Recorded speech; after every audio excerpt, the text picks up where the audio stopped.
Aujourd'hui, on a un aspect entre Mars et Uranus qu'on appelle un sextile.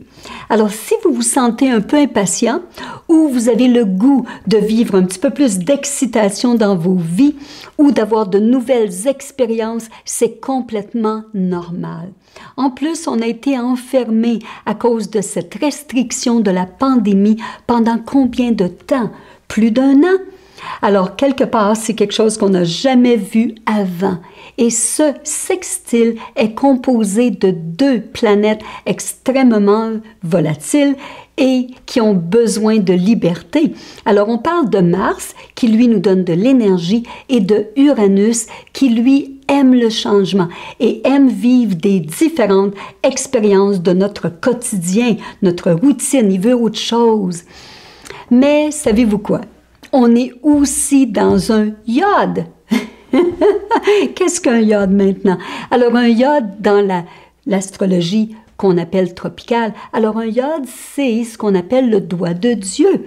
Alors, où il va pointer, c'est le focus qu'on n'a pas le choix de vivre ou d'accepter.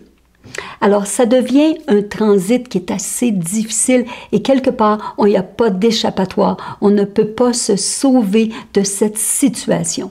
C'est très intense.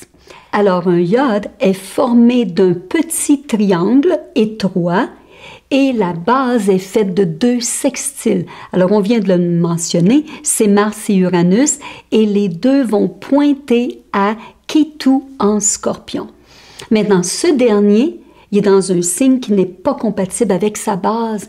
Non, parce que Mars est en Gémeaux, un signe d'air, qui lui aime Uranus en Bélier, un signe de feu. Alors on le sait, l'air vient stimuler le feu.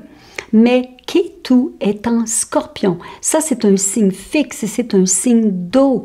Et l'eau n'est pas compatible ni avec l'air ni avec le feu. Au contraire, l'eau va venir éteindre le feu.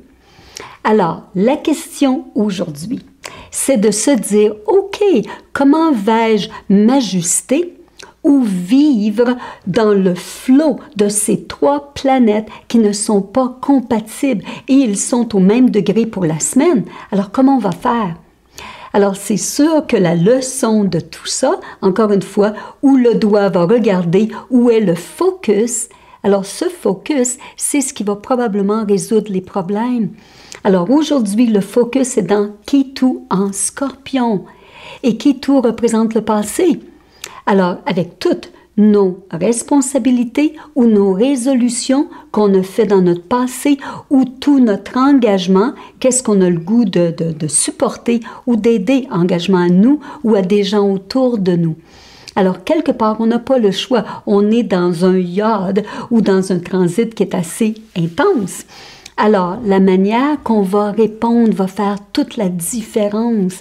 Alors, c'est sûr, si on peut comprendre le message du iode, alors le défi est grand, mais les résultats vont être encore plus grands et on va apprendre de tout ça. On va créer de la musculature à l'intérieur de nous. Alors, peut-être qu'on se sent un peu découragé ou triste ou insécure, rempli de peur, ou on décide de prendre une différente attitude et de décider de voir ça d'une manière constructive.